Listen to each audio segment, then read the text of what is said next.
আসসালামু আলাইকুম প্রিয় দর্শক সবাই কেমন আছেন? চলে আসলাম এই মুহূর্তের আরও একটি গুরুত্বপূর্ণ আবহাওয়ার খবর নিয়ে। আজ রাতে পশ্চিমবঙ্গ সহ বাংলার কয়েকটি এলাকায় ধেয়ে আসছে প্রচণ্ড বজ্র বিদ্যুৎ সহ ঝড় বৃষ্টি।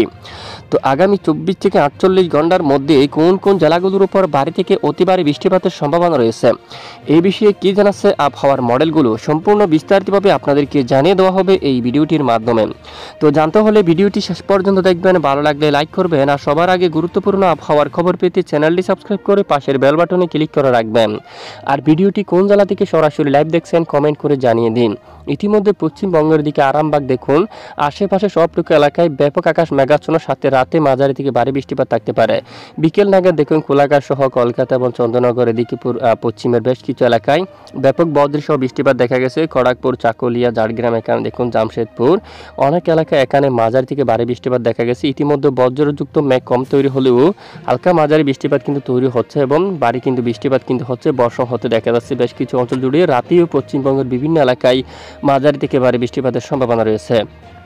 বাংলাদেশের উপর আপাতত বৃষ্টির মাত্রা অনেকটাই কম, তারপর রাজশাহী বিভাগের দক্ষিণের কিছু কিছু এলাকায় প্রচণ্ড বজ্র বিদ্যুৎ সহ বৃষ্টিপাত থাকার সম্ভাবনা। সিলেট বিভাগের কিছু কিছু এলাকায় বজ্র বিদ্যুৎ সহ বৃষ্টিপাত তৈরি হচ্ছে। দেখুন এখানে মৌলভীবাজার, সিলেট এবং এখানে দেখুন চরকায় এবং বড়লেখা, জাকিগঞ্জ, হালিয়াকান্দি, জাইন্তাপুর এবং কাদ্দুম সহ এখানে অনেক এলাকায় বালাগান ব্যাপক আকাশ মেঘাচ্ছন্ন। দু এক এলাকায় বিক্ষিপ্ত বৃষ্টিপাত থাকতে পারে, বাকি অঞ্চলে বৃষ্টিপাতের তেমন সম্ভাবনা নেই। এবং উত্তরাঞ্চলে ময়মনসিংহ বিভাগের বেশ কিছু এলাকায় আকাশ আংশিক মেঘলা পরিষ্কার হচ্ছে, রাতে আকাশ মেঘাচ্ছন্ন হতে পারে, আপাতত বৃষ্টির মাত্রা অনেকটাই কম রয়েছে। উত্তরাঞ্চলে রংপুর বিভাগের বেশ কিছু এলাকায় আকাশ আংশিক মেঘলা পরিষ্কার, বিকেল বা রাতে আকাশ কিন্তু প্রচণ্ড মেঘাচ্ছন্ন হতে দেখা গেছে অলরেডি, এবং রাতে আকাশ কিছুটা মেঘাচ্ছন্ন থাকতে পারে, আপাতত বৃষ্টির মাত্রা অনেকটাই কম। দেশের দক্ষিণাঞ্চল থেকে তুলনামূলক বৃষ্টির মাত্রা অনেকটাই কমে যাচ্ছে। ইতিমধ্যে বিকেল বা রাত থেকে বৃষ্টির মাত্রা খুবই কম দেখা যাচ্ছে। চট্টগ্রাম বিভাগের দক্ষিণ উপকূলীয় অঞ্চল থেকে বেশ কিছু এলাকায় বৃষ্টির মাত্রা একদম কমে যেতে দেখা যাচ্ছে। আগামী 24 ঘন্টার মধ্যে কিছুটা বজ্র বিদ্যুৎ সহ বৃষ্টিপাতের সতর্কতা কিন্তু উঠে আসছে।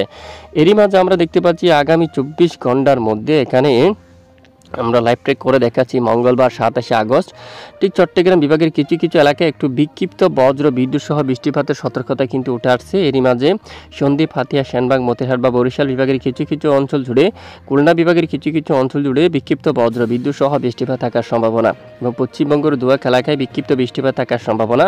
আপাতত দেশ থেকে বৃষ্টির মাত্রা অনেকটাই কমে যাচ্ছে। বুধবার 28 আগস্টের যে আপডেট রয়েছে সেটি যদি আমরা একটু দেখি, দেখুন বৃষ্টির মাত্রা খুবই কম, অনেকটাই কমে যাচ্ছে। শুধুমাত্র দেশের কিছু কিছু এলাকায় বিক্ষিপ্ত বৃষ্টিপাত থাকতে পারে, যা অস্থায়ী আকারে, এবং এদিকে ময়মনসিংহ, সরিষা, বাড়ি, বগুড়া, গোড়ারঘাট এবং বালুঘাট সহ উত্তরবঙ্গের দিকে বৃষ্টিপাতের সতর্কতা উঠে আসছে। পরবর্তী 48 ঘন্টার মধ্যে, 48 থেকে 72 ঘন্টার মধ্যে এই সবটুকু জেলাগুলোর উপর প্রচণ্ড বজ্র বিদ্যুৎ সহ বৃষ্টিপাত থাকার সম্ভাবনা। এটি কিন্তু দেশের একদম উত্তরাঞ্চলে ময়মনসিংহ, রাজশাহী বা রংপুর, সিলেট এখানে কিছু কিছু এলাকায় 48 বা পরবর্তী 72 ঘন্টায় কিছুটা বৃষ্টিপাতের সম্ভাবনা, এবং 30 আগস্ট থেকে আবারও অনেক এলাকায় বৃষ্টিপাতের সম্ভাবনা। উত্তরে রংপুর বিভাগের উপর, ময়মনসিংহ বিভাগের কিছু এলাকায়, সিলেট বিভাগের কিছু এলাকায়, চট্টগ্রাম বিভাগের উত্তর পূর্ব কিছু এলাকায় কিছুটা বজ্রসহ বৃষ্টিপাতের সম্ভাবনা কিন্তু উঠে আসছে। তো এ হচ্ছে মূলত বৃষ্টিপাতের সতর্কতা পরবর্তী 3 থেকে 4 দিনে। তো এরই মাঝে সবচেয়ে বড় খবর হচ্ছে মধ্য বঙ্গোপসাগরে একটি শক্তিশালী নিম্নচাপ তৈরি হচ্ছে। সেই নিম্নচাপের কারণে বঙ্গোপসাগর উত্তাল থাকতে পারে, তাই জেলেবাইদেরকে একটু সাবধানতা অবলম্বন করতে হবে। তো এ হচ্ছে আজকের আবহাওয়ার গুরুত্বপূর্ণ রিপোর্ট। এতক্ষণ আমাদের সঙ্গে থাকার জন্য অসংখ্য ধন্যবাদ।